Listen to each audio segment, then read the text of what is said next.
ওমরে ফারুক যে বিশ্বনবীর শ্বশুর এটা অনেকে জানেই না। ওমরে ফারুক রাদিয়াল্লাহু তাআলা আনহু বিশ্বনবীর শ্বশুর ছিলেন, এটা আজকে নতুন শুনছেন। কে কে হাত তোলেন? দেখছেন হুজুর, ইসলামের 4 খলিফার 2 খলিফা বিশ্বনবীর মেয়ের জামাই, আর বাকি 2 খলিফা বিশ্বনবীর শ্বশুর।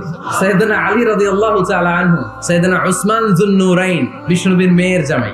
উসমান রাদিয়াল্লাহু তাআলা আনহুর কাছে বিশ্বনবী 2 মেয়েকে বিয়ে দিয়েছিলেন, একজন মারা যাওয়ার পরে আরেকজন। বিশ্বনবী বলেছেন এরপরে আরেকটা থাকলে ওইটারও বিয়ে দিবেন। সাইয়েদনা আবু বকর শ্বশুর, বিশ্বনবীর স্ত্রী আম্মা জান আয়েশা রাদিয়াল্লাহু তাআলা আনহার বাবা। বিশ্বনবীর স্ত্রী আম্মা জান হাফসা রাদিয়াল্লাহু তাআলা আনহার বাবা ছিল সাইয়েদনা ওমর ফারুক। চিল্লায়ে পড়েন আল্লাহু আকবার।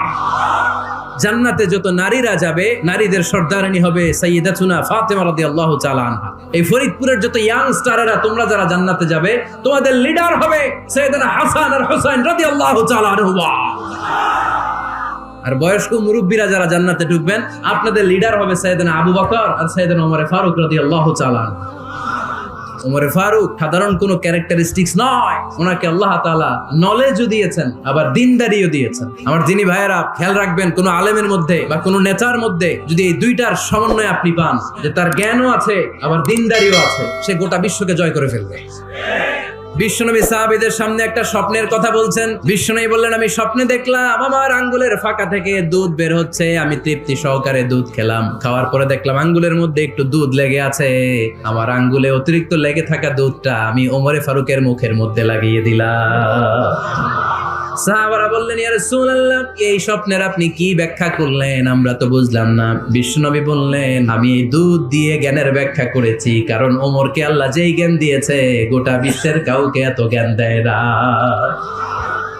এজন্য স্বপ্নে যদি কেউ দেখেন যে আপনি দুধ খাচ্ছেন, তার মানে আল্লাহ তাআলা আপনার জ্ঞান বাড়ায় দিবেন। বিশ্বনবী সাল্লাল্লাহু আলাইহি ওয়াসাল্লাম আরেকটা স্বপ্নের বর্ণনা দিচ্ছেন। তিনি বললেন, তোমাদের সবাইকে স্বপ্নে আমার সামনে দাঁড় করানো হলো।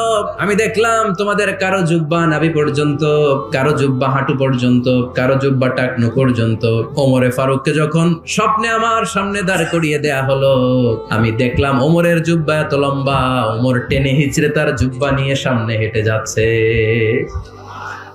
সাহাবারা বললেন, ইয়া রাসূলুল্লাহ, ও আল্লাহর রাসূল, এই স্বপ্ন দিয়ে আপনি কি বুঝাতে চাইলেন? আমরা কিছু বুঝলাম না।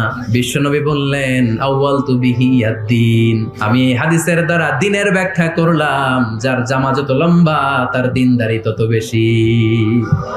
তার মানে ওমরে ফারুকের তাকওয়ার সামনে সব তাকওয়া পানি হয়ে যাবে। কোন সুবহানাল্লাহ।